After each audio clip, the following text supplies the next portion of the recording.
உடல் எடை அதிகரிக்க என்ன செய்ய வேண்டும்? எடை அதிகரிக்கிறதுக்கு நல்ல கேழ்வரகு நல்லா சேருங்க, உளுந்து சேர்த்து கொள்ளுங்க. இளைத்தவனுக்கு எள்ளை கொடுமாங்க. எள் உருண்டை, உங்கள் வீட்டில் சின்ன ஒல்லியாக சின்ன குழந்தை இருக்குது அப்படின்னா நல்லா எள்ளு துவையல் எள்ளுருண்டைகளை நிறையா கொடுங்க. கேழ்வரகையே கருப்பட்டி போட்டு உருண்டையாக உருட்டி கொடுக்கலாம். கம்பு உருண்டை கொடுக்கலாம். நேந்திரன் வாழைப்பழம், நேந்திரம் பழம் வந்து எடையை கூட்டும். தினம் காலையில் ஒரு அரைப்பழமாவது குழந்தைகளை சாப்பிட வைக்கலாம். அது எடை கூட. அது குறிப்பாக பெண்களில் எடை குறைவாக இருக்காங்கன்னா எள்ளு, நேந்திரன் வாழை, உளுந்து இந்த 3 போதும். தேங்காய் பால் கொடுக்கலாம். இட்லி இடியாப்பத்துக்கு தேங்காய் பால் தொட்டு சாப்பிட்ற பழக்கம் இருந்தால் எடை கூடும்போது அது ஆரோக்கியமான எடையாகவும் இருக்கணும்.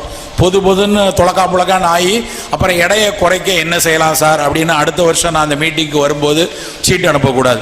அப்படி இல்லாமல் நீங்கள் வந்து நல்லா தேங்காய் பால் வாழைப்பழம்லாம் சாப்பிட்டா ஆரோக்கியமான எடை வந்து நமக்கு கிடைக்கும். இன்றைக்கு வந்து குழந்தைகள், சின்ன குழந்தைங்களில் இள வயதில் இருக்கிறவங்க சரியான உடல் எடை இல்லாமல் இருப்பவர்கள் நிறைய பேர் இருக்காங்க. ஒல்லியாக இருக்கிறத வந்து சில பேர் வந்து நாகரிகமாகவும் அழகாகவும் யோசிக்க ஆரம்பிச்சிட்டாங்க.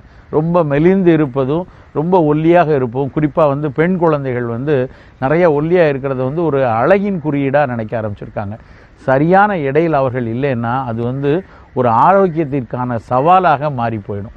சரி, இப்படி நம்ம வந்து மெலிந்து இருக்கிறோம், ரொம்ப உடல் எடை குறைந்திருக்கிறோம், என்ன மாதிரி செய்யணும்? உடல் எடை கூட்டணும் அப்படின்னா என்ன மாதிரி செய்யணும் அப்படின்னா, முதல் விஷயம் உணவில் அவர்கள் வந்து சரியான அக்கறை காட்டணும். உணவில் வந்து குழந்தை பருவத்திலிருந்தே அக்கறை காட்டலை அப்படின்னா ஒரு வயதுக்கு அப்புறம் எவ்வளவு தான் சாப்பிட்டாலும், என்ன நல்ல உணவுகள் எடுத்துக்கொண்டாலும், இல்லை விலை உயர்ந்த சத்தான உணவுகள் கூட எடுத்துக்கிட்டால் கூட எடை கூடுவதற்கான வாய்ப்பு இல்லாமல் போயிடும். கொடுக்கணும், தேங்காய் எண்ணெய் சொட்டுக்கள் கொடுக்கணும். அதுக்கப்புறம் வந்து புலால் உணவுகளை எடுத்தோம்னா நல்ல மீன், கோழிக்கறி இதெல்லாமே உடல் எடையை கொஞ்சம் கூட்டுவதற்கு உதவியாக இருக்கும். அது நாட்டுக்கோழியாக எடுத்துக்கிறது, ஃப்ரெஷ்ஷாக கிடைக்கிற கடல் மீன்களை பயன்படுத்திக்கிறது, முட்டை அடிக்கடி எடுத்துக்கிறது, இதெல்லாம் எடையை கொஞ்சம் இயல்பாக கூட்டக்கூடிய விஷயம். நிறைய புட்டி உணவுகள் வந்து சந்தையில் வந்து உடல் எடையை கூட்டுறோன்னு விற்குது. அதுவும் பல உடற்பயிற்சி நிறுவனங்களில் பெரிய பெரிய டப்பாவாக பக்கெட் சைஸ்லாம் வந்து நிறைய புரதங்கள் வெளிநாட்டில் இருந்தெல்லாம் இறக்குமதி பண்ணி கொடுக்குறாங்க. அந்த மாதிரியான உணவுகளுக்கு வந்து போகாமல் பாரம்பரியமாக வீடுகளில் வந்து நாம் பயன்படுத்துகிற சத்து மாவு கஞ்சி, இந்த மாதிரியான பழங்கள் இதை எடுத்துக்கொண்டாலே உடல் எடை தேவையான அளவுக்கு எந்த விதமான தொந்தரவும் கொடுக்காமல், உடல்நல கேடும் கொடுக்காமல் படிப்படியாக உயரும். அதோடு சேர்ந்து பயிற்சி, நல்ல உடல் பயிற்சியும் வேணும். பித்த உடம்பாக இருக்கிறார்கள்னா என்ன சாப்பிட்டாலும் மெலிஞ்சே இருப்பாங்க. அப்போ பித்தத்தை குறைப்பதற்கு ஆண்களாக இருந்தாங்கன்னா ரொம்ப எண்ணெய் பலகாரங்கள், எண்ணெயில் சேர்ந்த உணவுகள் எடுக்காமல் இருக்கிறது. பெண் குழந்தையாக இருக்காங்க, பித்தம் அதிகமாக இருந்து வெள்ளைப்படுதல் இருந்து அதனால் மெலிந்து போகிறாங்கன்னா நல்ல வெள்ளை பூசணிக்காய் கூட்டு, வெள்ளை பூசணிக்காயில் செய்த உணவுகள் கொடுக்கறது. சோற்று கற்றாழையில் செய்த லேகியம், சோற்று கற்றாழையை வந்து நேரடியாக சாராக கொடுக்குதோன்னா பித்தம் குறைந்து உடல் சூடு குறைந்து இயல்பான உடல் எடை கூடதுக்கு உதவியாக கொடுக்கணும். சில குழந்தைகளுக்கு பசியே இருக்காது. எவ்வளவு தான் வந்து நல்ல நல்ல உணவுகளை எடுத்து கொண்டு வந்தாலும் எனக்கு வேண்டாம், இது வேண்டாம், எனக்கு இது பிடிக்காது. சரி, பிடிச்சதா ஒரு உணவு சொல்லு அப்படின்னா எதுவுமே ஒரு பிடிச்ச உணவுமே தொடர்ச்சியாக சாப்பிட்றது கிடையாது. ஒரு நாள் சாப்பிட்றேன், இன்னொரு நாள் சாப்பிட மாட்டேன்றது. அப்போது பசியை நம்ம தூண்டணும். நம்ம உடலில் வந்து பசியை தூண்டுறதுக்குன்னு சில உணவுகளை அந்த காலத்தில் நிறைய சொல்லியிருக்காங்க. பஞ்ச தீபாக்னி அப்படிங்கிறது அதில் ஒரு விஷயம். இந்த பஞ்ச தீபாக்னி அப்படின்னு பார்த்தீங்கன்னா சுக்கு, மிளகு, திப்பிலி, ஏலம், சீரகம், இந்த 5ஐயும் நல்ல மேல் தோலெல்லாம் சீவிட்டு வறுத்து பொடி பண்ணி, அந்த பொடி எப்பொழுதும் எல்லார் வீட்லேயும் இருக்கணும். கடைகளில் கூட இப்போல்லாம் கிடைக்குது பஞ்சதீபாக்னி பொடியை, பஞ்சதீபாக்னி சூரணம் அப்படிம்பாங்க. இந்த பொடிக்கு ஈக்குவலாக நல்ல நாட்டு வெல்லம், ஹைட்ரேட் சேர்க்காத வெல்லம் சேர்த்து கலந்து வச்சுக்கிட்டு ஒல்லியாக சாப்பிட மறுக்கிறக்கூடிய குழந்தைகளுக்கு ஒரு 1/4 ஸ்பூன் போல் தேனில் குழைச்சி உணவுக்கு முன்னாடி கொடுத்துட்டோம் அப்படின்னா அது நல்ல பசி தீய தூண்டும். அப்போ பசிச்சு அந்த குழந்தை வேணும்னு வரும் பொழுது கூடுதலாக நல்ல புரதம் சேர்ந்த உணவுகளை முதல் தேர்வாக கொடுக்கணும். புரதம் சேர்ந்த உணவுனா என்ன? முதல்ல வந்து நிறைய பயிர்களில் நிறைய புரதம் இருக்குது. பாசிப்பயிறு, வெள்ளை கொண்டக்கடலை, சிவப்பு கொண்டக்கடலை, ரஜ்மா கடலை, இது மாதிரி பொட்டுக்கடலை, இது மாதிரி பயிர்கள் நிறைய எடுத்துக்கணும். முந்திரி பருப்பு, பாதாம் பருப்புன்னு ரொம்ப விலை உயர்மான கடலை தான் வேணும்னு அவசியம் இல்லை, பயிர்கள் தான் வேணும்னு அவசியம் இல்லை.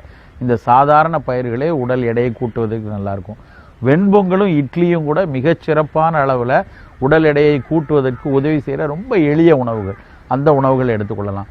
நல்ல சிவப்பரிசி அவலும் கொஞ்சம் நல்லா முளைகட்டின பாசிப்பயிரும் அதை வந்து தேங்காய் திருவலோடு சேர்த்து எடுத்துக்கிட்டோம் அப்படின்னா அது நல்ல ஒரு இள வயதில் மெலிந்து இருக்கக்கூடியவர்களுக்கு உடல் எடையை கூட்டுவதற்கு ரொம்ப உதவியாக இருக்கும். வயது குழந்தை ரொம்ப 7 கிலோ தான் இருக்குது, 8.5 கிலோ தான் இருக்குது அப்படின்னு இருக்காங்கன்னா நேந்திரம் பழம், அந்த நேந்திரம் பழத்தை வந்து நல்ல கனிவாக இருக்கக்கூடிய நேந்திரம் பழத்தை சின்ன சின்னதாக கட் பண்ணி அழகாக கொஞ்சம் போல் தேன் விட்டு ஏலக்காய் தூள் போட்டு அவங்களுக்கு வந்து அந்த மாலை நேரத்தில் சும்மா ஒரு 10 துண்டு போல் தினசரி எடுத்துக்கொண்டே வந்தாங்கன்னா அதுலேயும் வந்து அந்த உடல் எடை கூடும். ரொம்ப கை குழந்தைகளுக்கே பால் ஊட்டி வரக்கூடிய பருவத்தில் தாய்ப்பாலுக்கு அப்புறம் கொடுக்க வேண்டிய திட உணவுகளில் கூட இந்த நேந்திரம்பழம் கஞ்சியை கொடுப்பாங்க. ரொம்ப மெலிந்திருக்கக்கூடிய குழந்தைன்னா நல்லா நேந்திரம்பழம் மாவை வந்து அது கடைகளில் அப்படியே மாவாகவே கிடைக்குது. இல்லைன்னா வீட்டில் கூட இந்த பஜ்ஜிக்கு போடுற நேந்திரம்பழம் காயை எடுத்து நல்லா மேல் தோலை சீவி எடுத்துகிட்டு சின்ன சின்னதாக சாப் பண்ணி வெயிலில் வச்சுக்கலாம். அந்த வெயிலில் வச்சது அது நல்லா அதனுடைய ஈரத்தன்மை உலர்ந்ததுக்கப்புறம் பொடி பண்ணி வச்சுக்கிட்டு அந்த பொடியில் ஒரு 1/2 ஸ்பூன் 1 ஸ்பூன் எடுத்து கொஞ்சம் தண்ணியில் கரைச்சி லேசாக கொதிக்க வச்சோன்னா கஞ்சி ஆகிடும். அந்த கஞ்சியில் தேவைப்பட்டால் நல்ல பசும்பால் கொஞ்சம் சேர்த்துக்கிட்டு அந்த நேந்திரம்பழ மாவு கஞ்சி கொடுத்தோன்னா கை குழந்தைகள் வந்து நல்ல உடல் எடை வேகமாக கூடுறதுக்கு ஒரு 8 மாதம் 9 மாதத்தில் கொடுக்க வேண்டிய திட உணவுகளில் மிக மிக பயனுள்ளதாக இருக்கும். அதே மாதிரி அரிசி கஞ்சியோ ராகி கோல் கஞ்சியோ கொடுத்தோன்னா அதில் வந்து நல்ல செக்கில் ஆட்டின தேங்காய் எண்ணெய் வந்து ஒரு 5-6 சொட்டு வந்து போடணும். நீங்கள் பார்த்தீங்கன்னா நிறைய சவலை குழந்தைகளுக்கு இல்லைன்னா வந்து ப்ரீமெச்சூர்டாக பிறந்த பேபிஸ்க்கு வந்து வெயிட்டு கூட்டுறதுக்காக நவீன மருத்துவர்கள் கொடுக்கறதே பார்த்திங்கன்னா தேங்காய் எண்ணெயிலிருந்து பிரித்தெடுக்கப்பட்ட ட்ரைக்ளிசரைட்ஸ் தான் இன்றைக்கி கொடுக்குறாங்க.